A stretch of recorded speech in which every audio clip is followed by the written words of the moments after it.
It's a big day for British sport, but every day is a big day in the transfer window. And this is another here on the Football Spy show. We start with Andy Carroll, and West Ham have gone back in for him with a huge bid that more than doubles the amount they paid for Craig Bellamy 5 years ago and Savio Enzareko in 2009. Carroll's a good player, but it's not worth that outlay in my opinion. It's a measure of just how much West Ham want to push the boat out for their fans, however, and although everyone has tipped Newcastle to win that particular race, I wouldn't rule West Ham out. Elsewhere, reports in Portugal this morning are claiming that Benfica want to sign the QPR defender Armand Traoré. In France football are saying that the Rennes midfielder Yann Weiler is available to Arsenal for just £12 million. Arsenal had a bid of £14 million turned down for him only last year. But let's get back to here in England, because the Liverpool Echo have got details of Everton's bid to persuade the defender Johnny Heitinga to stay at Goodison Park instead of going to the Turkish club Fenerbahce. The Birmingham Mail, they say that West Brom are monitoring Villarreal's 25-year-old Colombian international defender Christian Zapata. He's also thought to be a target for Everton. And in our own Daily Mirror, Arsenal remain bang there in the hunt for the Malaga playmaker Santi Cazorla.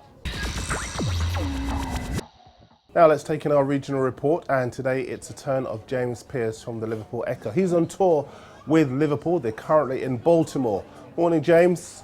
Hi Darren, I'm with Liverpool on their pre-season tour in North America. Last stop Baltimore, ahead of Saturday's friendly against Tottenham. On the transfer front, Liverpool remain hopeful of completing a deal for Joe Allen. Negotiations with Swansea are ongoing. We know that there's a £15 million release clause in the midfielder's contract, and that will be triggered if either Manchester club, Arsenal, Chelsea or Liverpool were to meet that £15 million price tag. As it stands, Liverpool haven't done that. They're hoping a lower fee can be negotiated. They know that the player's got his heart set on being reunited with Brendan Rodgers at Anfield.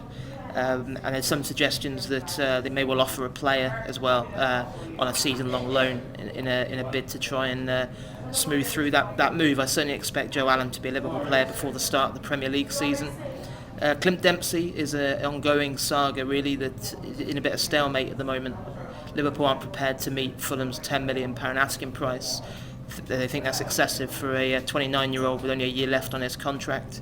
Fulham, obviously, with how influential Dempsey's been, they want to keep him. And it'd be interesting to see how that one pans out. I think Fulham have offered him improved terms to stay. Whether the player forces through the move and then the asking price drops, I think Liverpool then would be well and truly confident of getting him, but certainly not for 10 million. I don't think. Obviously, as it stands, Fabio Borini, the £11 million striker from Roma, is the only new face. He could make his first appearance for the club against Tottenham in Baltimore on Saturday, and then for the Reds it's straight back to the UK to prepare for next Thursday's Europa League opener in either Macedonia or Belarus. Back to you, Darren. James Pearce from the Liverpool Echo. Now, I keep banging on about the Daily Mirror's new fantasy football game because I don't want you to forget to get your team in. The address is fantasyfootball.mirror.co.uk. You can win £5,500 every month, and it's very, very easy to play. Log on, it's fantasyfootball.mirror.co.uk. Now, I'm off to the Olympics for a few weeks, but the Football Spy show is back as usual on Monday. I'll see you soon.